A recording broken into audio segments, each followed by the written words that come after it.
Friends, आपका स्वागत है आपके अपने चैनल बिल्डिंग शिक्षा वनिता चंद्रा में। जैसे कि आपको पता है, हम 8 चैप्टर इकोनॉमिक्स के कर चुके हैं। आज हम करेंगे इकोनॉमिक्स का 9 चैप्टर कंसेप्ट ऑफ रेवेन्यू।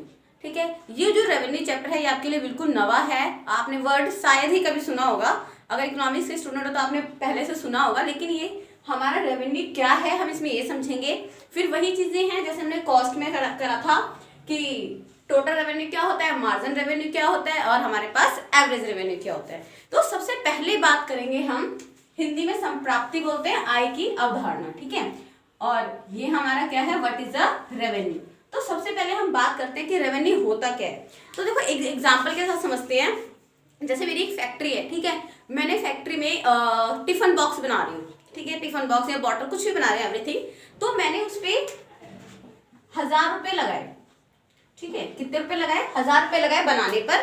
और जब मुझे वापस मिले, मतलब मैंने सब कुछ को बेक दिया, सब कुछ कर दिया इसको मैंने, तो मुझे वहां से मिले 1500 रुपये। कितने रुपए मिले, 1500 रुपये। ठीक है, तो जो 1500 रुपये मुझे मिले हैं वापस बेचने के बाद, तो वो मेरा रेवेन्यू है। क्या है वो, मेरा रेवेन्यू। ठीक है, तो रेवेन्यू क्या होता है, किसी उत्पादन को बेचने के बाद जितना हमें आय प्राप्त होती है, जितनी हमें इनकम प्राप्त होती है टोटल, उसको बोलते हैं हम रेवेन्यू। क्या बोलते हैं उसको, रेवेन्यू।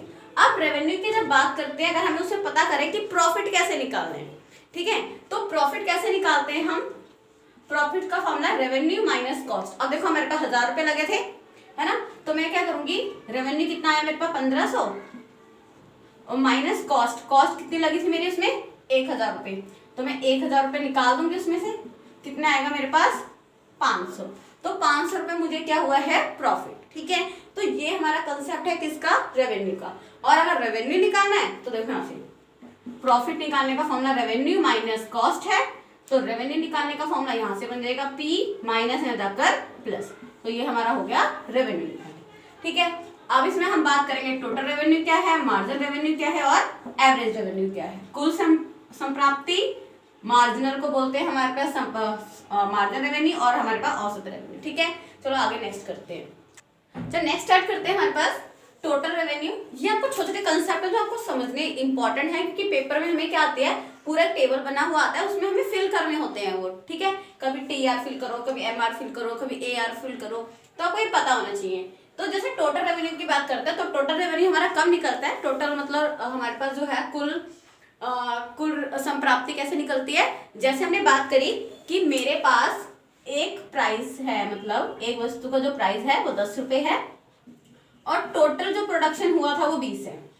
ठीक है, तो मेरे पास टोटल रेवेन्यू कैसे आएगा, आउटपुट कितना आया मेरे पास 20 और प्राइस कितना था 10, तो कितना आ जाएगा 200। ठीक है, तो ये क्या होता है हमारा टोटल रेवेन्यू का फॉर्मूला। तो इसको लिखते हैं हम आउटपुट इंटू प्राइस, मतलब PR equal to P into Q, P price की क्वांटिटी। ठीक है, तो ये हमारा फॉर्मूला है किसका, टोटल रेवेन्यू का।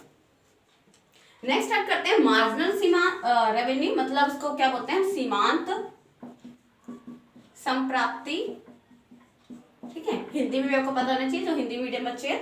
अब सीमांत संप्राप्ति होती क्या है, तो मुझे इसमें है क्या, marginal revenue equal to TR minus TRN minus 1। तो मैं आपको हर किसी में बता चुकी हूँ कि एन की वैल्यू क्या होती है, जो हम यहाँ नंबर निकाल रहे हैं, M1 निकाल रहे हैं, 2 निकाल रहे हैं, 3 निकाल रहे हैं। तो इसका मतलब क्या होता है कि अगर मैं एक इकाई जो है वो ज्यादा बेच रही हूँ, ठीक है, या प्रोडक्शन कर रही हूँ, तो टोटल रेवेन्यू में कितना चेंजेस आ रहा है। ठीक है, तो वो हमारा होता है मार्जिनल रेवेन्यू। क्या होता है हमारा मार्जिनल रेवेन्यू। जैसे निकालने का फॉर्मूला क्या है हमारे पास, MR equal to TRN minus TRN minus 1। और एक और फॉर्मूला इसके, हमारे हमेशा 3 फॉर्मूले हैं जब भी हम MR MC MU निकालेंगे, तो टोटल TR अपॉन में टोटल Q, मतलब टोटल रेवेन्यू में कितना चेंजेस आ रहा है जब हम टोटल प्रोडक्शन या क्वांटिटी में जितना चेंज करें। ठीक है, तो मार्जिन रेवेन्यू हो गया हमारे पास। और यहाँ से भी होता है जो TR होता है वो हमारे पास सम होता है किसका, MR का। किसका सम होता है, MR का। नेक्स्ट स्टार्ट करते हैं कि एवरेज रेवेन्यू क्या होता है, जिसको बोलते हैं औसत संप्राप्ति। ठीक है, तो इसमें क्या होता है कि AR इक्वल होता है TR अपॉन में Q। तो कहने का मतलब क्या है कि हमारे पास एक उत्पादन करने से कितनी संप्राप्ति, कितना रेवेन्यू मिल रहा है एक से। ठीक है, तो यहाँ पे चेंजेस की बात करते हैं, यहाँ टोटल की बात करते हैं। तो यहाँ किसकी बात करें कि एक प्रोडक्शन मतलब करने से हमें कितना रेवेन्यू मिल रहा है, उसको बोलते हैं हम एवरेज रेवेन्यू। तो अभी जैसे हमने बात करी थी कि AR क्या होता है कि टोटल बिक्री से हमें एक वस्तु से कितना रेवेन्यू मिल रहा है, तो उसको हम एवरेज रेवेन्यू कहते हैं। आपके एग्जाम में क्वेश्चन आता है कि proof that AR is equal to P, मतलब हमें प्रूफ करना है कि जो एवरेज रेवेन्यू है वो प्राइस के इक्वल होता है। ठीक है, ये हमें प्रूफ करने के लिए आ जाएगा। तो आप क्या करोगे, पहले AR का क्या लिखते हो, formula AR equal to TR upon में Q, यही फॉर्मूला है हमारे पास। अब हमने पहले पढ़ा था जो TR है हमारा वो किसके इक्वल है, P इंटू Q के, यही पढ़ा था। अब मैं क्या करूंगी, TR की जगह P इंटू Q लिख दूं, तो AR equal to P into Q upon में Q, ये ठीक है। मैंने इसकी जगह क्या लिख दिया, TR की जगह P इंटू Q, तो ये याद रखना है, ठीक है। हमें प्रूफ करना था AR इक्वल टू प्राइस होता है, ये हमें 2 प्रूफ करना है। और हमने देखा AR किसके फॉर्मूला होता है, TR अपॉन में Q, और TR इक्वल होता है P इंटू Q, तो मैंने TR की जगह लिख दिया P इंटू Q। अगर Q से Q कट गया तो हमारे पास हो गया AR equal to P, it means AR equal to price, ठीक है। तो ये क्वेश्चन में आपको 2 मार्क्स के लिए पूछ ही लेते हैं, ठीक है, कि हमें प्रूफ करना है कि जो AR है वो प्राइस के इक्वल है। नेक्स्ट हम बात करते हैं जो हमारे पेपर में हमेशा आता है कि MR 0 हो सकता है और नेगेटिव हो सकता है या नहीं, ठीक है। तो हमें क्या है, एक टेबल दिया हुआ है हमारे पास। अब पेपर में आपको ऐसे टेबल आ सकता है, या तो दोनों ब्लैंक आ सकते हैं या कुछ नंबर लिखे हो सकते हैं, कुछ ब्लैंक आ सकते हैं, ठीक है। तो अभी हम देखते हैं कैसे निकालना है। तो हमें यूनिट दे रखे हैं कि प्रोडक्शन 1 2 3 4, टोटल रेवेन्यू दे रखा है 100 160 160 और 150। MR निकालते हैं, तो MR निकालने के लिए हमारे पास फॉर्मूला क्या था कि जब हम निकालते हैं MR, तो जैसे हमने करा 100 में से हमें निकला MR, ठीक है। तो हम यहाँ पे नीचे वाला निकालते हैं, पहले 160 में से 100 गए, तो यहाँ पे कितना आ जाएगा हमारे पास 60, ठीक है। ऊपर का निकाले तो हमारे पास हम इसको 100 लिख देते हैं, नीचे करेंगे फिर हमारे 0, 150 में से 110 करेंगे तो हमारे से माइनस का 10, ठीक है। तो ये क्या हो गया, देखो M2, मतलब नीचे वाले में से ऊपर वाला माइनस करना है ना, तो ये हमारा आ गया -10, और ये जब इसमें से दोनों माइनस करेंगे हमारे पास 0, ठीक है। तो यहाँ पे AR भी निकाल लेते हैं, ठीक है, फिर हम देख लेते हैं दोनों में डिफरेंस क्या हो रहा है। AR निकालने का फॉर्मूला 100, इसको 2 से डिवाइड करेंगे 80, फिर 2 से डिवाइड करेंगे हमारे पास 3 से डिवाइड करेंगे 3 पंजे 15, और यहाँ से 1 3 3 जा 9, ठीक है। तो 53 पॉइंट समथिंग आएगा यहाँ पर, और जब उसको डिवाइड करेंगे हम 150 और 4 से 4 दिया 12 4 7 28 और 7, ठीक है, तो 37.5 इधर, ठीक है। तो एवरेज रेवेन्यू का भी देख लेते हैं, हम मार्जिन का भी देख लेते हैं। तो एवरेज रेवेन्यू तो हमारे पास आ गया। अगर बाई चांस आपके एग्जाम में कॉलम खाली रहता है तो MR क्या है हमारे पास, माइनस करने से आया, तो मुझे याद रखनी है इसमें 3 कंडीशन। जब TR हमारे पास इक्वल आ जाता है, ठीक है, TR हमारा क्या आता है, इक्वल, ठीक है, और मैक्सिमम भी, TR इक्वल और मैक्सिमम, तो जो MR है वो हमारा 0 होता है, क्या होता है, 0, इतना, ठीक है। और उसके बाद अगर TR हमारा कम होने लग जाता है, TR क्या हो रहा है हमारे पास, कम, तो जो MR है वो क्या हो जाता है हमारा, नेगेटिव। तो अगर आपको क्वेश्चन आए MR भी 0 और नेगेटिव, तो लिखना है yes MR possible 0 and negative, ठीक है, दोनों हो सकता है, 0 भी हो सकता है और नेगेटिव भी हो सकता है। तो हम इसको ग्राफ पे देखते हैं, ग्राफ पे हम कैसे बनाएं।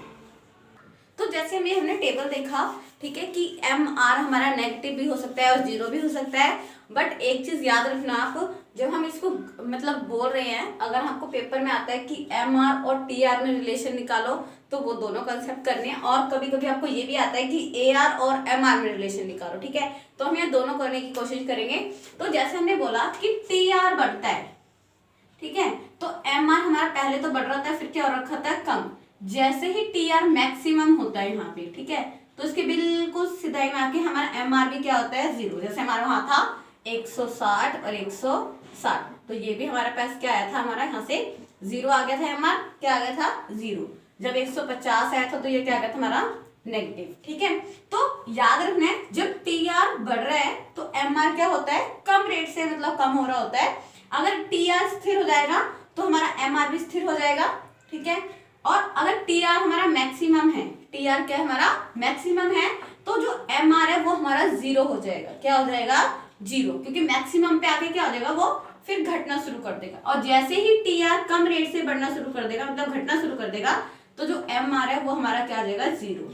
क्या आ जाएगा हमारा, जीरो। ठीक है, ये तो रिलेशन था टीआर और एमआर के बीच। लेकिन वही जब हम बात करते हैं एमआर और एआर के बीच, तो यहाँ याद रखना है जो एमआर है वो एआर से क्या होता है, छोटा। एआर बड़ा होता है, एमआर छोटा होता है। ठीक है, और याद रखना जो एआर है वो not equal to zero but MR equal to zero. ठीक है, एआर हमारा जीरो नहीं होता, एमआर हमारा जीरो हो सकता है। अब क्वेश्चन आता है एआर हमारा जीरो क्यों नहीं हो सकता, क्योंकि मतलब टीआर हमारा जीरो नहीं है। जब हम इसको रेवेन्यू की जब इसकी बात कर रहे हैं तो हम टाइप ऑफ मार्केट की बात कर रहे हैं। ठीक है, टाइप ऑफ मार्केट हम पढ़ेंगे आगे कि क्या होती है। तो अगर टीआर हमारा जीरो हो जाता है तो कोई भी प्रोडक्शन जो प्रोड्यूसर है वो प्रोडक्शन करना बंद कर देगा। ठीक है, क्योंकि टीआर हमारा क्या हो जाएगा, बिल्कुल जीरो। ठीक है, तो उसको अपने लेबर के पैसे, अपनी दुकान के पैसे वही निकालने मुश्किल हो जाएंगे। इसीलिए याद रखना एआर हमारा जीरो नहीं होता बट एमआर हमारा जीरो हो सकता है। तो ये रिलेशन है बच्चा टीआर एमआर के बीच और एआर और एमआर के बीच। ठीक है, चलो न्यू स्टार्ट करते हैं। हमारे पास क्या है, टाइप्स ऑफ मार्केट या डिफरेंट मार्केट। अब बच्चे सोचेंगे मार्केट तो एक ही तरह की होती है ना, तो जो लेकिन हमारे पास जो मार्केट है वो अलग अलग तरह की होती है। वो किस तरह की होती है वो अभी देखते हैं हमारे पास। तो हम उसमें रेवेन्यू कर्व देखेंगे कि कैसे कैसे बनते हैं। ठीक है, आई थिंक आपको अलग से चैप्टर है पूरा मार्केट के ऊपर, वो हम बाद में करेंगे जब उस चैप्टर की बारी आएगी। ठीक है, तो अभी हम सिर्फ जस्ट कर्व देख लेते हैं कि कौन कौन सी मार्केट होती है और उसमें क्या क्या फीचर्स होते हैं। तो revenue curve in a different market. ठीक है, तो मतलब संप्राप्ति वक्र को जो हम कर रहे हैं वो अलग अलग मार्केट में करेंगे। तो मार्केट कौन कौन सी है वो देख लेते हैं। एक है परफेक्ट कंपटीशन मार्केट, जिसको हिंदी में बोलते हैं पूर्ण प्रतियोगिता। सेकंड है मोनोपोली मार्केट, जिसको बोलते हैं एक अधिकार मार्केट, एक अधिकार बाजार। थर्ड है हमारा मोनोपोलिस्टिक कंपटीशन मार्केट, जिसको बोलते हैं एक अधिकार प्रतियोगी। ठीक है, तो ये अलग अलग तरह की मार्केट हैं। ठीक है, देखने से हमें एक जैसी लगती है कि समय तो समान ही दिखता है, क्या डिफरेंस होगा, बट अलग अलग होती है हमारे पास। बात करते हैं परफेक्ट कंपटीशन मार्केट में। तो बच्चा ये ऐसी मार्केट होती है जहां पे फर्म होती है। अब फर्म क्या होती है, आपके लिए नवा वर्ड होगा। फर्म क्या होती है, जैसे हम मार्केट में जाते हैं तो हर कोई क्या होता है अपना अपना सामान अलग अलग बेच रहा होता है ना। एक पूरी मार्केट है, उसमें छोटी छोटी दुकानें अलग अलग से लगी होती है। ठीक है, तो वो क्या है, फर्म है। जैसे हम इंडस्ट्री की बात करते हैं, इंडस्ट्री में फर्म क्या होता है, जैसे हम मार्केट में सॉरी इंडस्ट्री में गए और सोच लेते हैं कि हमारे पास शर्ट बनाने की मशीन वो है। ठीक है, फैक्ट्री।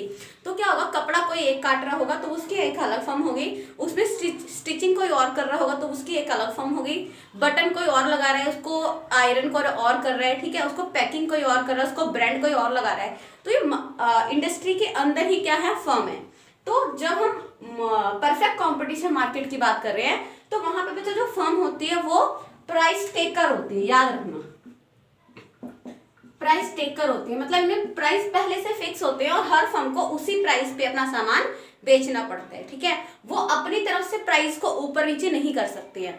अगर उन्होंने प्राइस ऊपर करा तो उनके जो कस्टमर है वो चले जाएंगे और प्राइस से कम वो लेंगे नहीं। ठीक है, तो मतलब फर्म वाले नहीं लेंगे। ठीक है, कस्टमर तो कितने पे भी ले लेंगे, कम पे।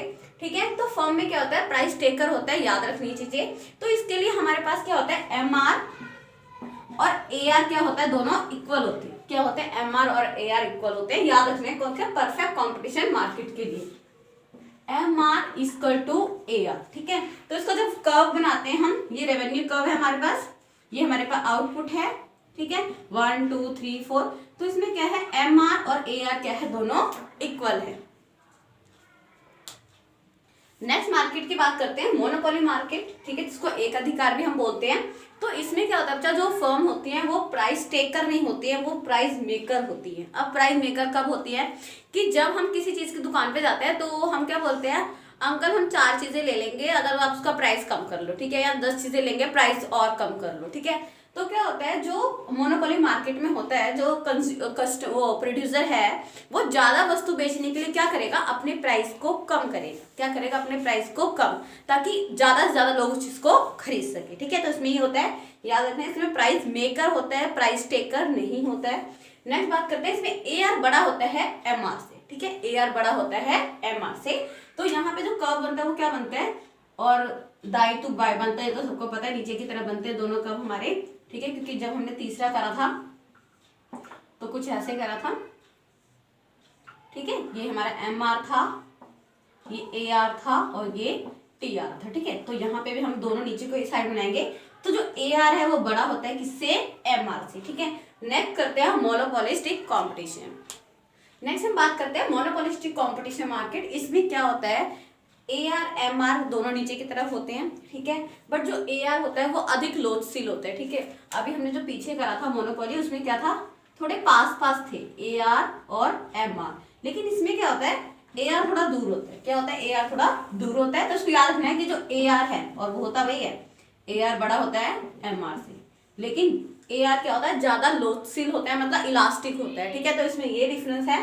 तो इस तरह हमारे पास परफेक्ट, मोनोपोली और मोनोपोलिस्टिक तीनों खत्म हो गए। इनमें रिलेशन पूछते हैं, तो तीनों में हमारे पास क्या आता है, दैट इज, ठीक है, ये हमारे पास परफेक्ट मार्केट का हो गया ऊपर वाला, ये जो ज्यादा दूर है वो हमारा मोनोपोलिस्टिक का होगा, जो ज्यादा पास है वो हमारा मोनोपोलिक का होगा। तो ठीक है, तो ये इसमें हमारा रिलेशन है, मतलब तीनों को अगर एक में बनाना हो। ठीक है, तो इसी के साथ हमारा इस चैप्टर फिनिश होता है। अगर आपको कोई भी क्वेरी हो तो आप कमेंट बॉक्स में कमेंट कर सकते हैं, और मैं पूरी कोशिश करूंगी कि आपके जो कंसेप्ट हैं उनको मैं और अच्छी तरह से क्लियर कर सकूं। तो नेक्स्ट चैप्टर 10 के साथ, जिसका नाम है प्रोड्यूसर इक्विलिब्रियम, उसके साथ हम जल्द मिलेंगे। Thank you.